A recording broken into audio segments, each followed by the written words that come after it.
All right, we can get kicked off, guys. This will be the least you hear me talk all week. So we're going to cover member rewards today. It's actually a privilege. I get to get things kicked off for two GSC clients to follow me after this. So you'll be hearing from Amateur Golf Society and Upper Deck Golfing. But I want to kind of set the stage for what we're talking about right off the bat. So I think it's kind of obvious. We talked about it a lot this week. Big thing when we talk about membership and rewards and how we make things count, we kind of have to offer more than just GiA and access to tournaments, right? We kind of have to evolve the membership, create more of a need and a impact for our members so that they renew time and time again, right? So we believe that there's a big opportunity in this area as it relates to rewards, access, special discounts, member loyalty, different things like that. We'll walk through a couple of things today. And biggest thing that we want to touch on is two tangible ways to make that happen. That's why we have the two partners here to talk through that. So biggest things that we look at when we talk about member rewards are increased engagement. I think that's kind of self-explanatory as it leads to that. Greater retention. Again, if we have more offerings and things, people will continue to come back time and time again, which then leads to happy members, right? Which we all want. Very, very happy people. Let's talk about a couple of things, again, before we jump in here. So we won't just focus on these two things. Let's talk about the larger picture. These are just two pieces of the puzzle.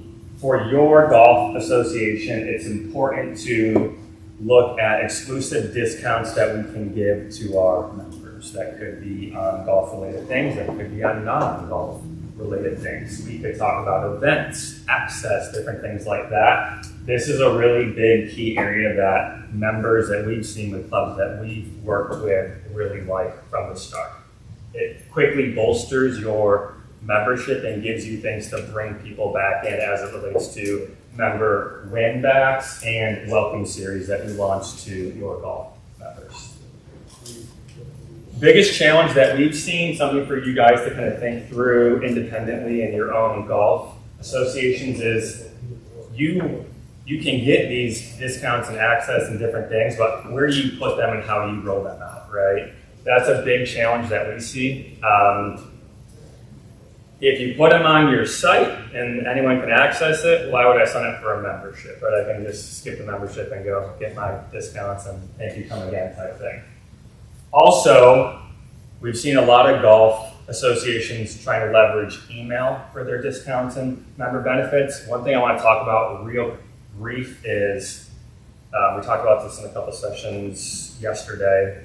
As it relates to email, I would love to see the member benefits be more evergreen for your people. So not just in the inbox, they get deleted and then they're gone forever, right? We want those so that they can go access them time and time again so that you show them the actual value of what you're bringing to them over a yearly basis. This could be apps. You could have a site right now that has a member section where you can put that in there. Maybe it's a third-party provider that you use where you can store that in there and then your members get access to it. But having one central area to house that is super important because you now get very sticky as it relates to your people having to access that and then really clearly understanding what value you're bringing to them above again, GiA&x. The last one is, and again, this is kind of out of the box thinking, we might not have this now, just something for you guys to think about as we move forward, is incentive programs, rewards. I mean, my wife she shops on Amazon, and I should have a lot of rewards and savings there, right? So different things like that incentivize people to come back in, but also show them the value of what you saved them and brought to them through that process. The structured programs also increase engagement over time too. So it's not just, hey, we did this for you once. It's, hey, you bought these 6 things, or you did this, you played in this event, you got access to this, you should do it again. And here's why you should renew your membership with us year over year. So we're going to talk, that's kind of like the structural things.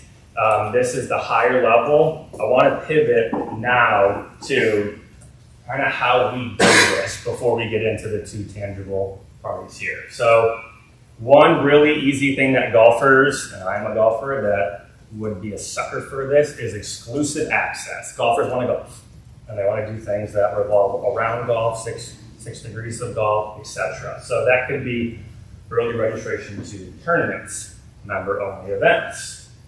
Maybe there's meetups and socials and different things like that. When I say tournaments, not the traditional tournaments that we're offering here, think outside of the box, right? Like this is above and beyond the tournaments that we're currently running. That doesn't mean it's a 3-day event. It could be a pleasure contest, right? They can just meet up and have a couple pints and you go on your way. Brand partnerships. This is really big. I'll touch on this for a hot second. You also have the ability to generate revenue with this second bullet here. So each of you have a very somewhat large membership that is golf related. Golf companies need to market. They have marketing dollars to make this happen. We can connect the dots there. We just need to understand what the value is of your membership, how engaged they are, and where brands can house that to capitalize on that now. So we often talk with golf associations about, hey, your biggest thing that you want to do is get really ingrained in this person's life. If we can give them access, but then also help them get equipped to play golf. Golfers lose a lot of golf balls. That's a really good place to start too. This could be discounts. Again, like the dream golf trip that you want to take. These are just very broad statements I'm making, but you can dive down into the weeds there and you kind of get where I'm going. The more brands that you can bring in that revolve around golf that you can offer to your members, the better that becomes. And we're not talking 30, 40% discounts. 10, 15, 20 does the trick too. A free hat. They could get, maybe it's a free fitting for clubs. Different things like that are good offers that people bite on and really enjoy. The last one is, once you do the first two, how do we personalize those to those different audiences now? So we don't just want men's polos, we also want to make sure we have women's polos and youth polos or youth clubs, women's clubs, etc. And that's where it becomes very important to look at your membership, break it down, but then also look at those different kind of groups within that and say, hey, I have net new women golfers who probably need clubs. Can I go find a club company that will give me a discount to do that, or a ball company? Or is there, here's a great example, is there golf tech or a instructional place where I can help these people get better at golf, which makes my membership now more valuable to them to push forward. So the more personalized your deals can get, the better. Ultimately, we have to start with the first two though. You can't jump to three without doing the first two, or it's kind of cart before the horse. So those are a couple things to think about as you look to build out member perks and discounts and incentives there. But I do want to now turn this over to the gentlemen at Amateur Golf Society to talk about their program and how they bring seamless member perks to potentially your golf members. Great. Thanks, Micah. Very welcome. For those of you that don't know, my name is Dan Hirschberg. I apologize if my voice is a little raspy. I took the opportunity to fly across the country. Spent a couple days before the conference playing golf and enjoying all the benefits therein. So I think the current girl at Poppy Hills might have the remainder of my voice, but I will do my best to project for the purpose of today's presentation. So give you a little bit of background on the Amateur Golf Society for those who are unfamiliar. In short, what we do is we allow amateur golfers of all skill levels to play in fun and friendly competitive tournaments on a flexible schedule. So what that means in practice is, rather than a traditional Tuesday night league or playing at a rotating tour every Saturday that requires your consistent participation, we host week-long events at top public facilities in your region, and all members have to do in order to participate is play one 18-hole round at any day or time during that 7-day window. But what makes us even more unique is that it is a completely flexible schedule, not just for the week, but for the season. So we have 3 sets of leaderboard tiers based on your availability. So we understand that members in our community and your community have lots of places where they currently play golf. We don't want to say, choose us or somebody else. If you want to play in that Spark Golf League, in that Twilight League, if you want to play your weekend game with your buddies, it doesn't mean that you can't be part of AGS. You just don't have to play every round with us. And in fact, we've built, kind of to Micah's point, like a member perks program, providing some private club member day, member for a day access, some additional benefits, and a subset of our members end up just joining for that and don't even really play competitive rounds with us. The key to all of this, though, is that we are a Type 2 club in your region. So every membership with AGS, we pay handicap service and dues to the association to help support and bring in net new members, of which about 40% of our members are net new to the World Handicap System. We'll talk a little bit more specifically about how we do that and kind of support some of your existing initiatives. Wanted to, well, I guess we can skip through the matter. A lot of you are in this room, so thank you for your partnership. We've met some great folks over the last couple of years of doing this, and we'd love to bring in a few more as we continue to grow our footprint. This actually started, as weird as it sounds, although now that I admitted I was having some beers over the weekend. I owned a craft brewery at one point, and during the pandemic, this was actually a pandemic era pivot for us because we realized we could no longer bring customers to our tap room, so we thought, how do we replace that revenue? And we understood that if we were to drive value to golf course partners across the country, or at least at that point in our backyard, that they'd be less likely to rotate our product. And at that time, when we needed to create kind of a unique format we had, I met Mario at Gap and started to understand more about, hey, what does the AGA landscape look like? Where can we become a value-added partner? How can I take this idea that was originally designed to sell beer to golf courses and bring our customers to that facility? How can I take that and expand it to people like myself who have young kids at home or have a business that they're running and they can't commit to that normal schedule in order to go play golf? I think that's what's kind of unique about our project. One of the things that we've learned, and kind of talking specifically about the member benefit, so in conversations with Mario and our partners at the CBGA, one thing that we realized is that the AGA GC Club is a really prime target for our type of product, right? These people have gone out of their way specifically to purchase a handicap index, which means that ostensibly they would like to use that index in some form of competition. And if we're providing a competitive opportunity every single day of the golf season, right? Our tournaments start the first day that you open your courses and they run through the end of handicap season. You're now giving people an opportunity to use that in a way that's beneficial for all parties. It's going to keep them more engaged and get them playing.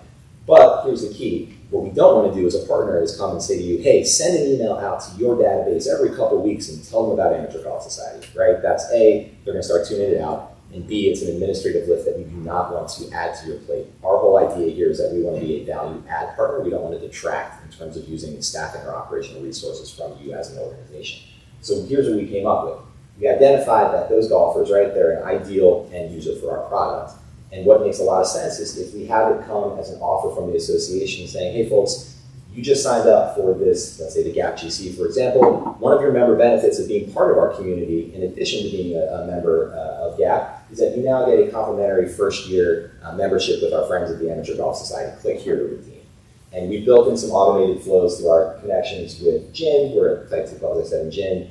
Same thing with the GAP GC. We're able to get read-only admin access to ensure that we can provide redemptions for those golfers. And then we will pay you $5 for every one of those golfers that comes in. And the way this works is because these golfers have just paid you their full handicap service and dues for the year, right? So it's not someone who's in like the 11th month of a 12-month cycle. They've just paid in full. So now when you add them to our roster, they can enjoy those benefits for the duration of their membership for free, pay you an additional $5. And then at the end of the year, if they've enjoyed the product and they've enjoyed this experience, they'll renew with us. They might end up renewing with both, right? And now it's a multi-club member paying you 2 handicap service and dues, which most of the golfers don't know the difference and they're just paying it twice. However, in this case, if they renew with us, then we kind of upgrade to that standard wholesale rate that you would charge us for a net new member who would come into our club to begin with. We have 2 specific segments of golfers that we've worked a pilot program with. And again, we've run this with GAP and the CBGA this year. So after this, we want to talk a little bit more about some of those details. I'm happy to kind of walk through them. But we identified 2 users. So the aforementioned AGA/GC golfers,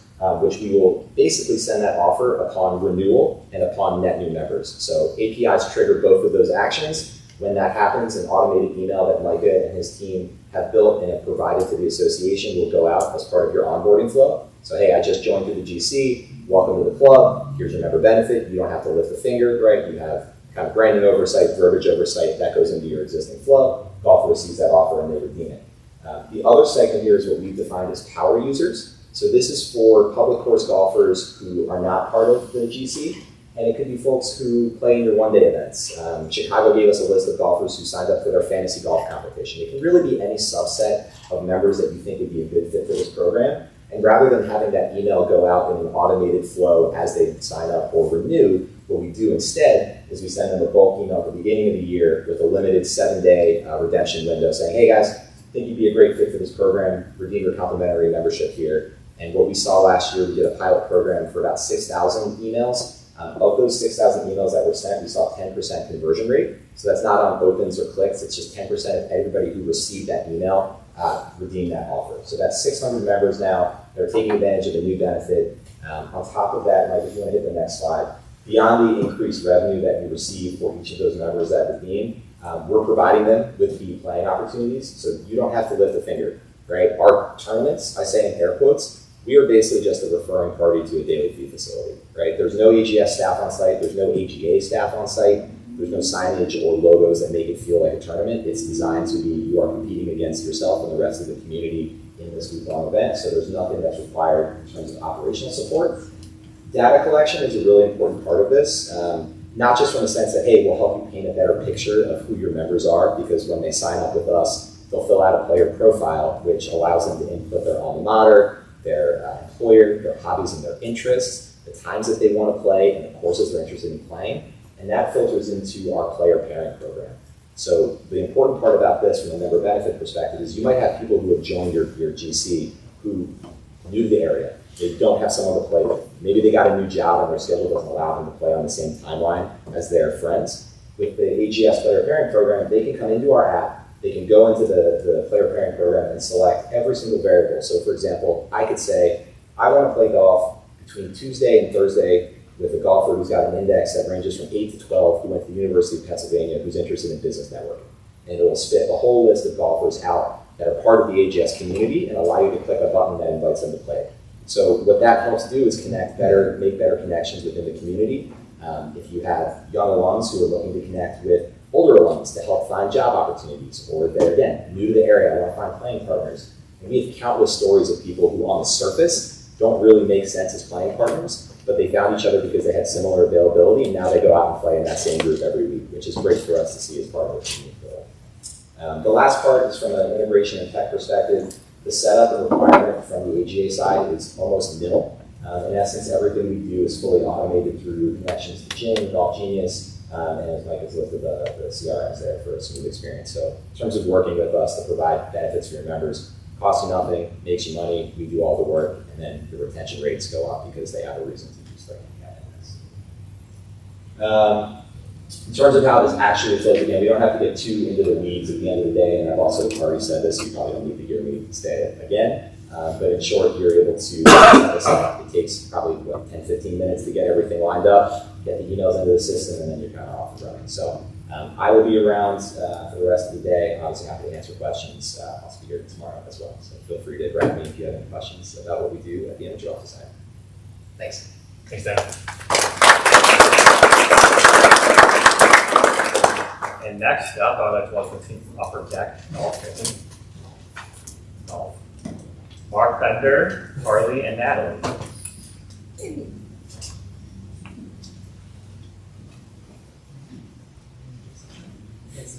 I see some familiar faces in here from events we've done in the past, but I'm Carly Graham, co-founder of Upper Deck Golf. I believe everyone's seen the video from yesterday's presentation. So I don't know if I need to go into detail about who we are, unless you feel otherwise. I'm Natalie. Yeah, I help with marketing and also on the registration side of things. But we started our Golf Association partnership program. That's what we're here to talk about today. Awesome. Mark Bender. Hopefully, everyone was there early morning yesterday and saw our little video that we showed. And thrilled to be working with 15 associations all across the country. And as I said yesterday, hoping to work with all of you. And there's only really one thing I'm going to say today, and then I'm going to have Natalie and Carly go through our presentation. And that would just be, if you want to know the answer to the question, why should you work with us?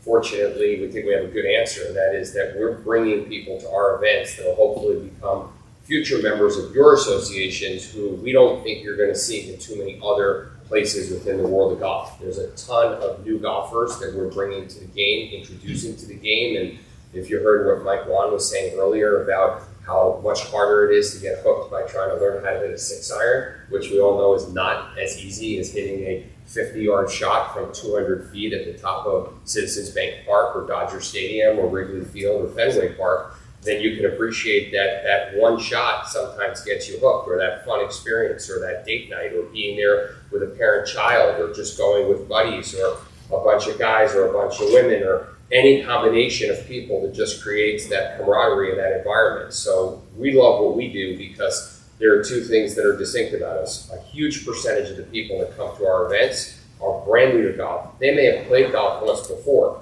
or twice before, or they may play once or twice a year because they're in a certain industry that just brings them to a scramble or an outing, but they don't have that sort of excitement to go back and play again because they found it frustrating or it just didn't, really create that emotion for them that hopefully our event and seeing golf in a different form does. So we're going to bring new people. One of the things we love to do is give you an opportunity to showcase what you have to offer to your members. And we want to be a great partner. So the way we look at things is we're both benefiting. We're getting to sell tickets through your membership database or contacts, and you're getting to showcase why people should join your membership. So that's really all I have, and otherwise I'll turn it over to you two. Oh, I'm sorry. Well, it's good. Repetition is a good thing. I'm sure you'll have better details. So I work on the marketing side, but Natalie oversees the partnerships with our golf association, and we've created a fine oiled machine, Natalie, with our partners so far. And so she's going to kind of go through the process and how easy it is for you guys to implement, and again, the benefits to your members and the success of the partnership so far. So, I saw the video, but I'm assuming you all saw the video. But just a quick overview of the event. So people attend the event, they start and finish in one of the executive clubhouses. So the clubhouse that you don't usually get to see unless you have money or fancy tickets. But it's also a great way to see the stadium in a way that you wouldn't be able to see it before. It's empty. You start and finish in that clubhouse. So you get a very premium experience when you're inside the stadium while you're playing your round of golf. It's a 9-hole round, so you go all the way around the stadium as you're playing the round, 2 balls per hole, and then as you're going around, you kind of make your way up. So usually 8 to 9 holes are the highest level, and it's just a very unique golfing experience inside the stadium.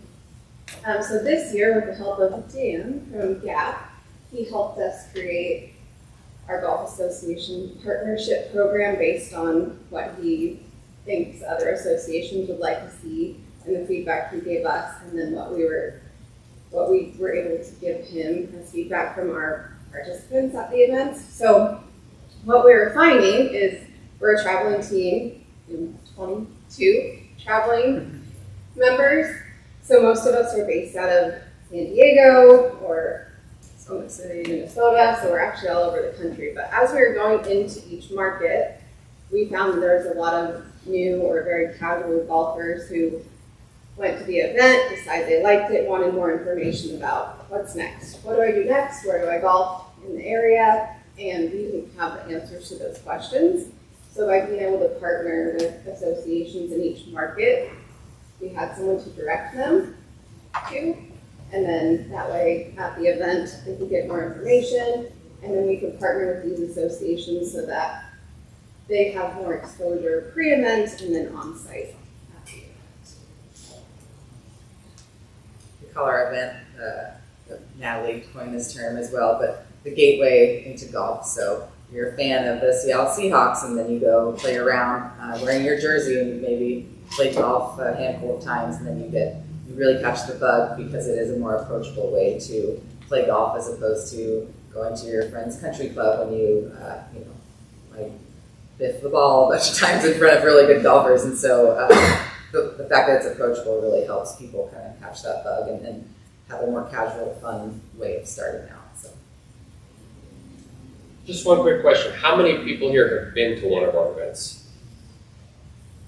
Got it. So all of you who have been there have seen the wide reach of demographic of every type of person you could possibly imagine, from people wearing golf club logos, municipal club logos, public courses, resort courses, high-end private courses, and then people wearing their favorite jerseys. We'll be in Philadelphia with the Gap next week at Citizens Bank Park. You'll see tons of people wearing Phillies jerseys, and then you'll see a whole group of people from every club. People coming with other club members and people coming from members of other clubs joining them, and they're all wearing their favorite logo. And then you'll see parents with 6-year-olds running around. And we don't set an age limit, we kind of encourage the common sense part of it. And most of the time, it goes according to schedule. Occasionally, we get someone that we almost miss because they're this size and try to figure out how a 3-year-old showed up. But we kind of put the parent in charge of the responsibility side, and our team's pretty good at making sure that from a safety perspective, everything's accounted for. And that's another thing that's really relevant and important, because we pretty much work with every junior golf association,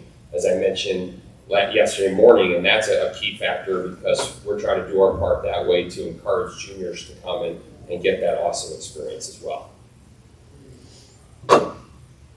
Quick question for you guys. How do golf associations get started? Like, what's the process to get things going in their areas? What's that look like? Well, first we have to have an event in the area, Correct. so that's helpful. But you can reach out to Carly or myself and we can give you an overview of the program. But essentially, so the way that we do our marketing is we build a wait list, people join our wait list, and then we decide on a registration opening day. We let people know registration is open. Our events, we have 14 hours of tee times. In between 12 and 14 people will tee off every 4 minutes. So it's 2,700 people a day that will attend the events. Some of our events, Ohio State sold out in 46 minutes, and our Citizens Bank Park event last for Lincoln Financial Field event sold out in 85 minutes. So some of them sell out really fast. And when we work with golf associations, we like to give their members that perk, that first chance to buy tee times before they go on sale to our wait list or to the general public. So that way they can have the premium tee times. People like those happy hour tee times, the lunch tee times, instead of 7 o'clock in the morning or 9 o'clock at night. So that way your members get access to those tee times. And then once we have the partnership in place, then it's, we like to put your information in the confirmation emails, so that for your pre-sale, your members are getting information specific to your members. Thanks for taking advantage of the special member perk. And then we switch it out to something else so that when the general public or anyone else besides your members purchases tickets, they get more information about your organization and the benefits of how to join. And then we like to make sure you have a large on-site presence at the event. So logos up on the LED boards, on the screens inside the stadium.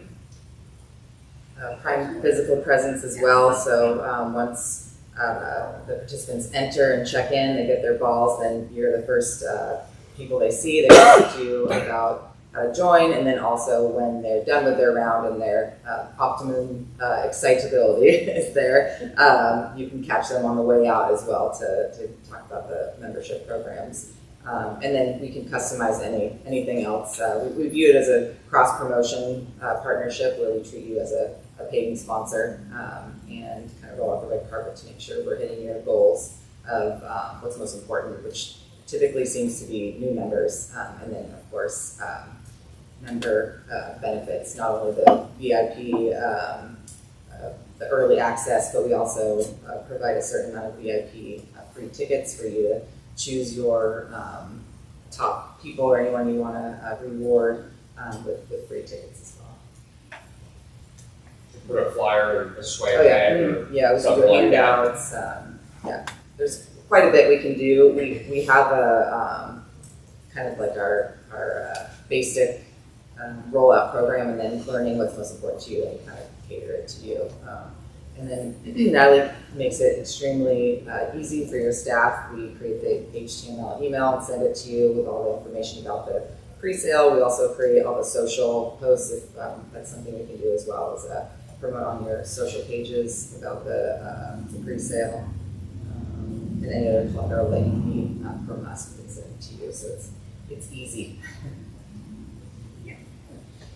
Yeah, just one more point. I feel like this goes without saying, but since a lot of people are often shy, if you're in this room and you want to come experience one of our events and you haven't come to your city and you work for a golf association or the USGA, you are welcome to come. We have a couple of tickets for you as our guest. It would be our pleasure for you to come and experience, because our goal over the next several years, because we are very different than a lot of other companies in that our team that runs our events go to every single event. We don't bring people locally in each city and just hire them for a few days. So right now we're on about a 25 event schedule per year calendar, and we are going to be rotating outside of a handful of anchor cities, Philadelphia being one of them, Mario, so not to worry there.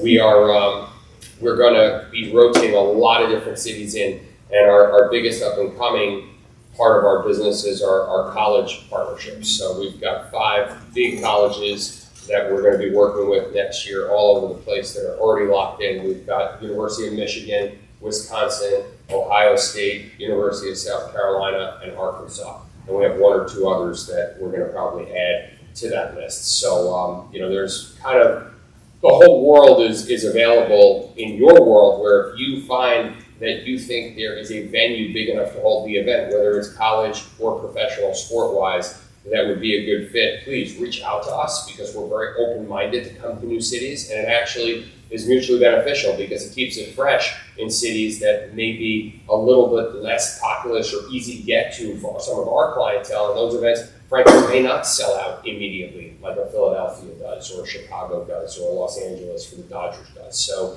we want to keep it fresh, we want to rotate around, and we want to really partner with as many cities and associations as we can all over the country. The one thing we didn't touch on also is that we're proud to have your logos on our LED screens, and it adds an additional level of legitimacy to our event being a golf event, not a driving range or a Top Golf. We're proud to have the partnership as well. So obviously we touched on a lot of the member benefits and the perks and why you guys would want to partner with us for your benefit, but also it's great for us to have the partnership, and really kicks off our entry into each city on a very positive note. We'll make our debut next year in Omaha at Charles Schwab Stadium, so that's a bit of a unique stadium. Obviously, they host the College World Series. It's just big enough for us to do our event, and if you asked us if we were going to wind up in Omaha doing an event 2-3 years ago, probably wasn't at the top of the list, but now we just couldn't be more excited, as well as everybody that we know in Nebraska, so pretty cool. Thank you, guys.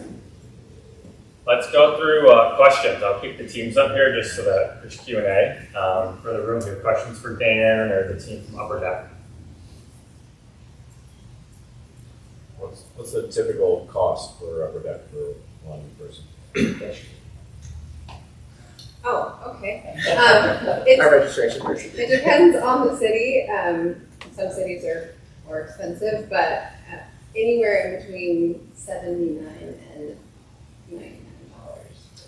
And then we have tiered options, so you can get a standard ticket, you can get a premium ticket, or a VIP ticket. So the premium ticket includes challenges, so we have the closest to the pin on a simulator, longest drive on a simulator, and then putting challenge through the putter and their simulators, and then we have a VIP that includes drink and a few other fun things that are new in 4 mulligans. Yeah, 5 mulligans, which of course, can be yes. pretty valuable. Yeah, exactly.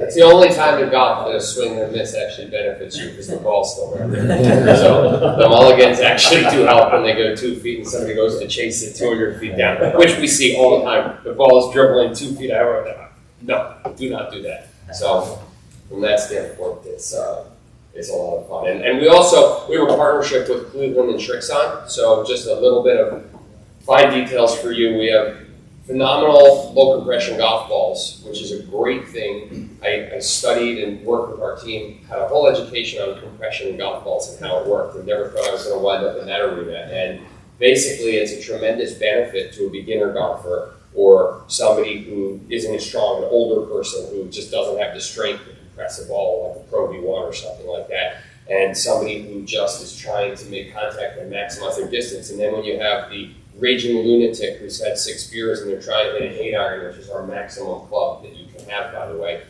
hitting it out of the stadium, they're going to start to lose that distance as it's flying, and they think they're going to hit 190 yards. It's going to eventually fall out of the air because they're kind of going to over-compress it that way.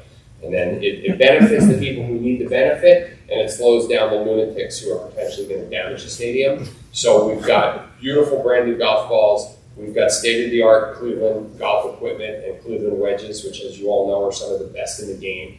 And our mats are set up. If you think, the way I like to explain it is, if you think of Taylor Swift or any other musician or star that's on a stage in a stadium or wherever they are with their portable trucks that come, we essentially have the exact same platforms that they stand on built over the seats. So the first event I went to happened to have been in Pittsburgh at PNC, and I was standing at the top, and the first thing I was doing was kind of going like this, trying to see how stable it was, because you think to yourself subconsciously, is this stable? And you're built out on top of seats, but you don't even know it.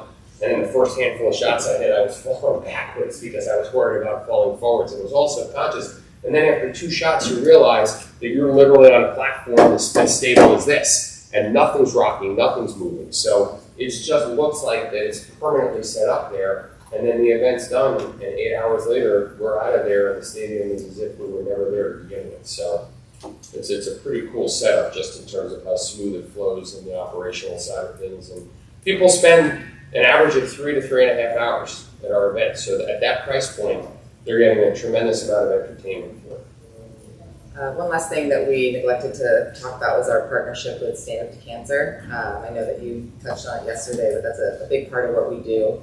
So a portion of proceeds from every event go directly to Stand Up to Cancer, which I'm sure everyone watched the World Series and saw the placard moment. So they're an awesome organization. We're really proud to partner with them as well. Other questions for Upper Deck and AGS?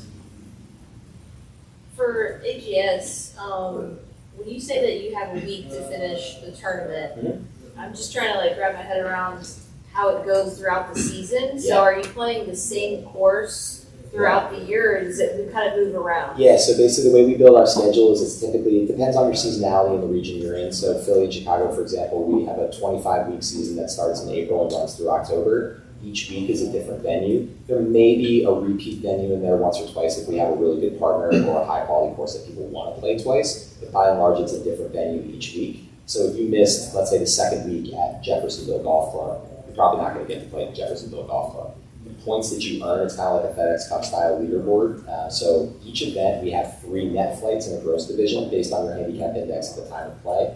This is all automated. So we talk to Jim twice a day. If you're a member, you'll be flighted based on your index against golfers of similar skill levels for that week. And you'll earn points based on the number of competitors in your flight.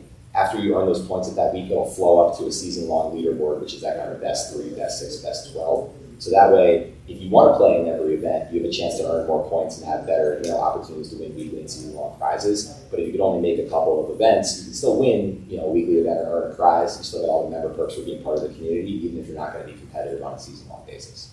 Does that make sense?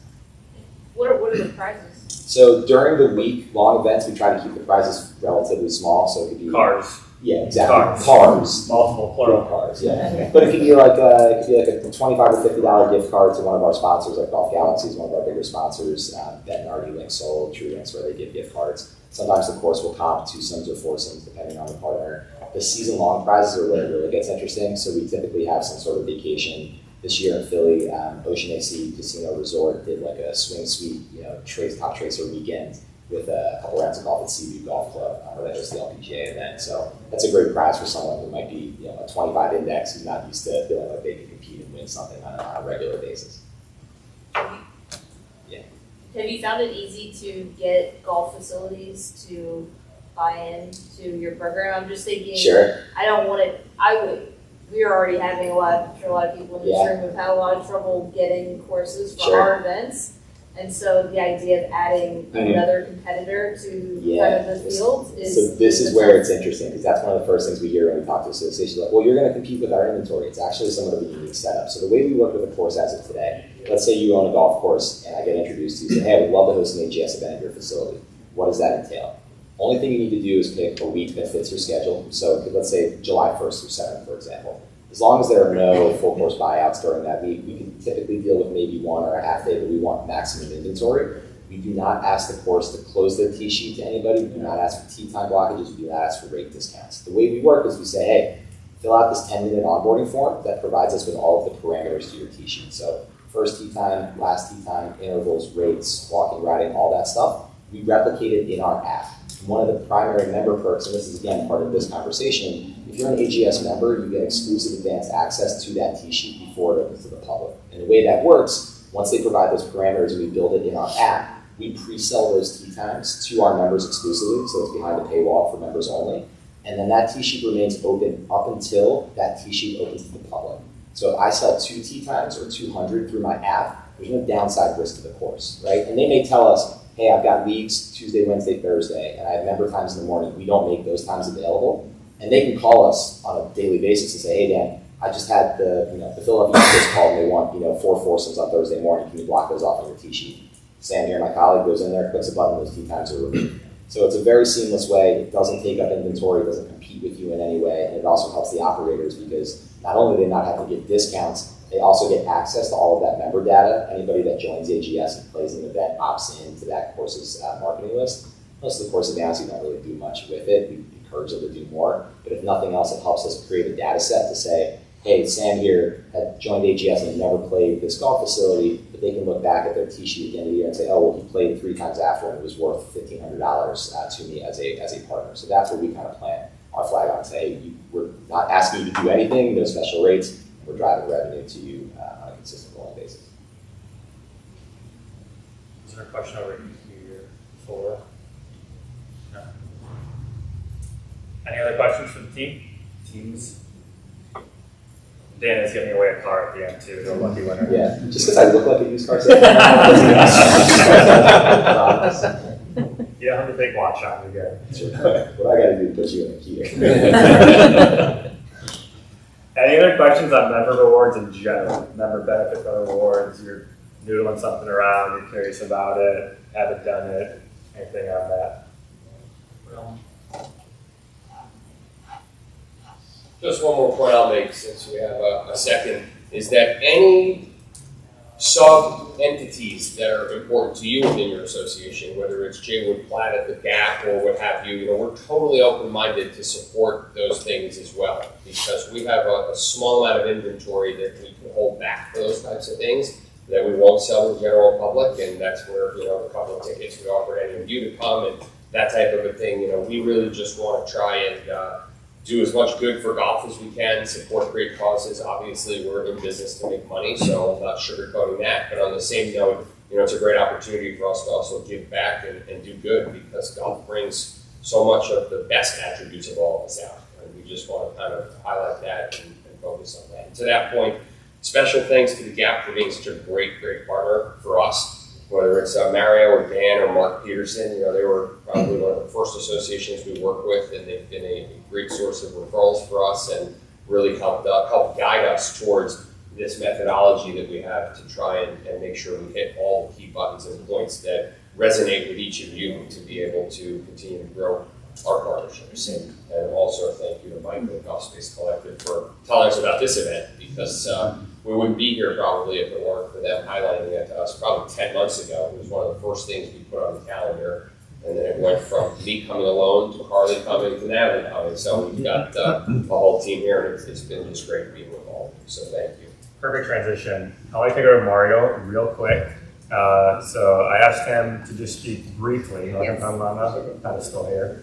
But he does work with both amateur golf and upper deck golfing. So I just wanted to give you the Golf Association perspective, not the sales pitch.